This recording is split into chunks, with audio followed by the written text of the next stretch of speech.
ફરી એકવાર આપણે નવો વિડીયો સાથે આવી ગયા છે। તો ઘણા મિત્રોનો પ્રશ્ન છે કે અવાજ સંભળાય પણ ક્યારેક ફેસ પણ બતાવો। તો આપણા ચેનલ પર જે લખેલ છે એટલા સબસ્ક્રાઈબર અને ફોલોવર પૂરા કરી દો એટલે આપણે ફેસ બતાવીશું અને આપણા ગુજરાતી કાગળ પેજને પણ ફોલો કરી લેજો। તો આપણે આપણા સ્ટોરી ઉપર થોડાક પ્રશ્નો મૂકેલ હતા કે જેમને ભરતી વિશે કાંઈ પણ પ્રશ્નો હોય તો પૂછજો, એના જવાબ આપણે આપીશું। તો પ્રશ્નો તમારા એટલા આવ્યા હતા તો સ્ટોરીમાં જવાબ આપવા અઘરા હતા તો આપણે વિડીયો બનાવી નાખ્યો।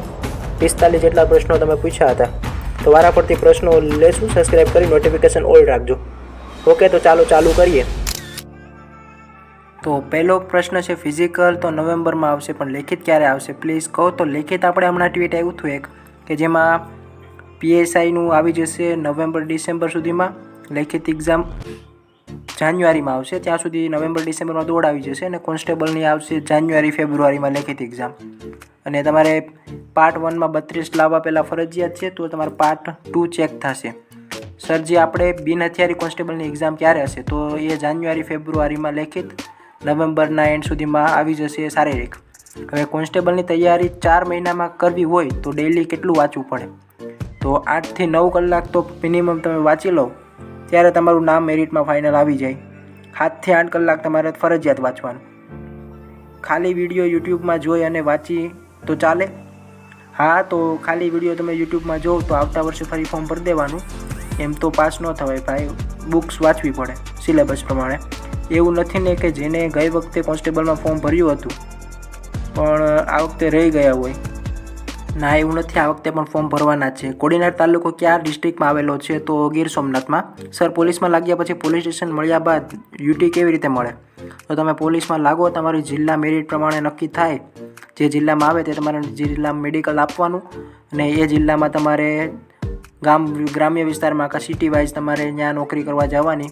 જે જિલ્લામાં તમારું મેરિટ પ્રમાણે, જે જિલ્લામાં તમારો વારો આવે એ પ્રમાણે મેરિટ પ્રમાણે તમારો જિલ્લા વાઇઝ નક્કી થશે। સાહેબ આગળના વર્ષ કોન્સ્ટેબલની PSIના પ્રશ્નપત્રની PDF આપણે વોટ્સઅપ ગ્રુપમાં મૂકી દઈશું, લિંક ડિસ્ક્રિપ્શન બોક્સમાં આપેલ છે। વેબ સંકુલની કોન્સ્ટેબલની મારી પાસે પાર્ટ A અને પાર્ટ Bની બુક છે મારી જોડે, એન કિસ્સાની જનરલ નોલેજ, હા તો એટલી બુક ચાલશે, બાકી બુક લિસ્ટનો વિડીયો આપણે બનાવેલો છે। હવે પોલીસ કોન્સ્ટેબલ માટે બેસ્ટ બુક, તો બુક માટેની આપણે સિલેબસ પ્રમાણે એનો એક વિડીયો બનાવેલો છે, ચેનલ ઉપર જઈને ચેકઆઉટ કરી લેજો, ઉપર તમને દેખાતું હશે આઈ બટન ઉપર। ઓકે, તો હવે નેક્સ્ટ પ્રશ્નની વાત કરીએ તો તમારે બુકની, જો તમારે બુક તમારે વાંચવી હોય સારી તો અત્યારે હવે 3 થી 4 મહિના જેવું છે લેખિત પરીક્ષાના આડા, તો તમારે તે પ્રમાણે બુક નક્કી કરીને વાંચવાનું ચાલુ કરી દેવાનું જો હજી ચાલુ ન કર્યું હોય તો। હવે આગળ આપણે પ્રશ્નોની વાત કરીએ તો વેટ શું રહેશે? તો વેટમાં તમને કહું તો પહેલાં 50 કિલો વજન હતો ફરજિયાત, પણ હવે વજન કાઢી નાખવામાં આવ્યો છે। ફકરામાંથી ટેસ્ટ રાખો તો આપણે રાખીશું ફરી ટેસ્ટ ગુજરાતી કાગળ પેજ ઉપર, ફોલો કરી લેજો। સંભવિત મેરિટ કેટલું રહી શકે? તો 120થી ઉપરનું ચાલીને હાલવાનું, એ પણ કેટેગરી વાઇઝ મેરિટ રહેશે। જનરલમાં તો બહુ જ ઊંચું જાય મેરિટ। 5 કિલોમીટર રનિંગ પૂરું નથી થતું, પ્લીઝ સજેસ્ટ, તો સવાર સાંજ બંને ટાણા દોડવાનું ચાલુ કરી દો અને એક્સરસાઇઝ કરવાનું ચાલુ કરી દો એટલે રનિંગ પૂરું થઈ જશે।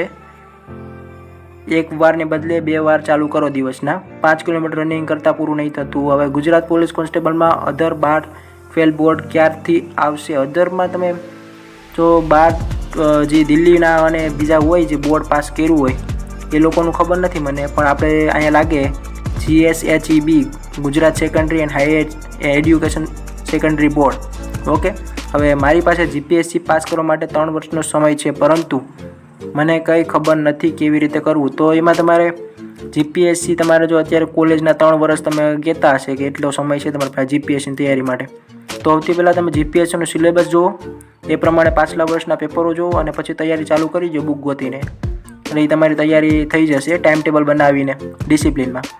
આંખ ત્રાસી હોય તો શું પોલીસ કોન્સ્ટેબલમાં મેડિકલમાં ફેલ થાય? ના, એ તમારે મેડિકલમાં જાઓ ત્યારે તમારે ચેક થાય, નંબર હોય તો હવે વોઇસમાં નંબર હોય તો પણ ચાલશે। કોન્સ્ટેબલનું આવતા મંથમાં આવી ના, હજી આવતા મંથમાં તો નહીં આવશે, 7 દિવસથી ઓછા દિવસો છે હજી તમારે રનિંગ માટેના। જેટલું અભ્યાસક્રમમાં છે એટલું જ કરવાનું કે કોન્સ્ટેબલમાં? હા, અભ્યાસક્રમમાં છે એટલું તમારે કરી જ નાખવાનું, એના સિવાયના 1-2 માર્કનું બહારનું હોઈ શકે, પણ અભ્યાસનું તો કરીને જ જવાનું સિલેબસનું જે આપેલ છે કોન્સ્ટેબલનું। તમારો અવાજ છે ને મિશન ગુજરાત પોલીસ યુટ્યુબ ચેનલમાં પણ તમારો જ અવાજ છે, હા, તો એ અવાજ એ મારો જ છે. ગિફ્ટ સિરીઝમાં તમે બીજા વિડીયોમાં જોતા હશો તો અવાજ તમને મારો સંભળાશે. તો એમાં પણ આપણે વિડીયો મૂકીએ છીએ. મિશન ગુજરાત પોલીસ ચેનલ છે નિલેશભાઈની, તો એના આપણે વિડીયો બનાવીએ છીએ. અવાજ મારો હોય છે એમાં. ઓકે, વોટ્સઅપ ગ્રુપની લિંક મોકલો, નીચે ડિસ્ક્રિપ્શન બોક્સમાં મૂકેલી છે, જોડાઈ જાજો. રાજકોટમાં લાઇબ્રેરી રીડિંગ માટે સારી હોય તો નંબર આપો. ગુજરાતી કાગળ ઉપર મેસેજ કરો મને, હું તમને નંબર મોકલી આપીશ. રનિંગની date કબ confirm હોગી?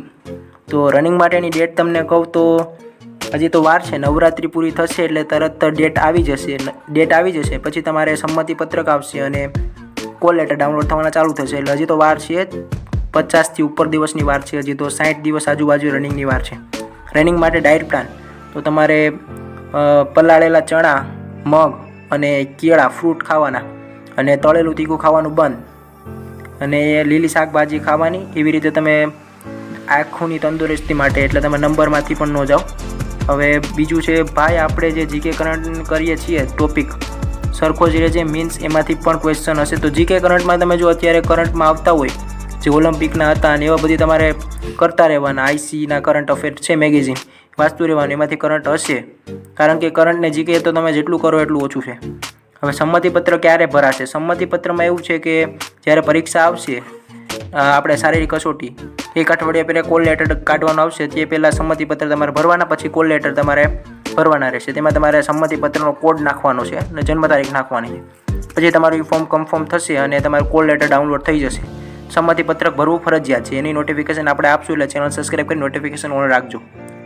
NCERT GCRT book કરવી ફરજિયાત છે ભાઈ, તો કરવાની. ફિઝિકલ મેં ક્યાં ટેસ્ટ હોગા? ફિઝિકલમાં તમારે શારીરિક કસોટી અને હાઇટ ને પુરુષ ઉમેદવાર માટે છાતીનો માપ માપવામાં આવશે. કોન્સ્ટેબલમાં MCQ જ આવશે. આ MCQ જ આવશે. જનરલ વાળાને ક્યાં ડોક્યુમેન્ટ લઈ જવાના? તો સંમતિપત્ર ભર્યું હોય એ લઈ જવાનું, અને કોલ લેટર ને બીજા તમારા જે ડોક્યુમેન્ટ તમને જરૂરી લાગતા હોય એ.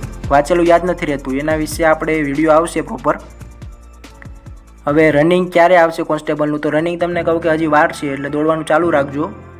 રનિંગ આવશે તમારું નવેમ્બરના એન્ડ સુધીમાં તારીખ, અને સંમતિપત્રક ભરવાનું આવી જશે, એટલે રનિંગની ડેટ પણ આવી જશે. ને વાંચેલું જેને યાદ નથી રહેતું એને કહી દઉં કે ફોનથી દૂર રહીજો. એના વિશે આપણે વિડીયો બનાવી રહ્યા છીએ. ઇન્સ્ટાગ્રામથી તો વધારે દૂર રહીજો. વાંચેલું યાદ નથી રહેતું તો તમારે છે ને વધારે પડતું MCQ સોલ્વ કરવાના અને PYQ સોલ્વ કરવાના. મુદ્દામાંથી MCQ બનાવીને સોલ્વ કરવાના. વાંચેલું તમને યાદ રહેશે.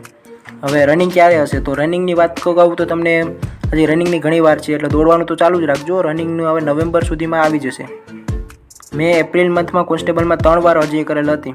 અરજી કેન્સલ કરવા માટે શું કરવું? તો એપ્રિલમાં તમે ગમે એટલી વાર અરજી કરી હોય, તમારી કેન્સલ નહીં થાય. તમે જો એપ્રિલમાં અરજી કરી અને અત્યારે અરજી ફરી કરશો તો તમારી અરજી કેન્સલ થશે. એટલે એપ્રિલમાં તમે ગમે એટલી વાર અરજી કરી હોય ચાલશે. છેલ્લી અરજી હોય એ તમારે સંમતિપત્રકમાં નાખવાના, કન્ફર્મેશન નંબર.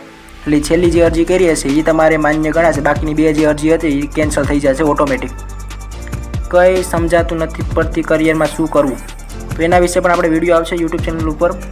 તો જેવી રીતે તમે આગળ વધતા જાય એવી રીતે સરકારી નોકરીની તૈયારી ચાલુ રાખો. કાંઈ સાઈડમાં કાંઈક બિઝનેસ કાં ધંધો ગોતી લો ને સરકારી નોકરીની તૈયારી ચાલુ રાખો, અને કોલેજ પણ ચાલુ રાખો. હવે રનિંગ ક્યારે આવશે? તો રનિંગની તો તમને હવે કીધું જ છે. તમે જાજા બધાના રનિંગના જ પ્રશ્નો છે. તો લેખિત એક્ઝામનું પણ કરજો અને રનિંગનું પણ કરજો. વધારે પડતા ચિંતા કરતા નહીં. આપણે ચેનલ ઉપર અપડેટ આપતા રહીશું. મળીએ નવા વિડીયોમાં. ત્યાં સુધી જય હિન્દ, જય ભારત.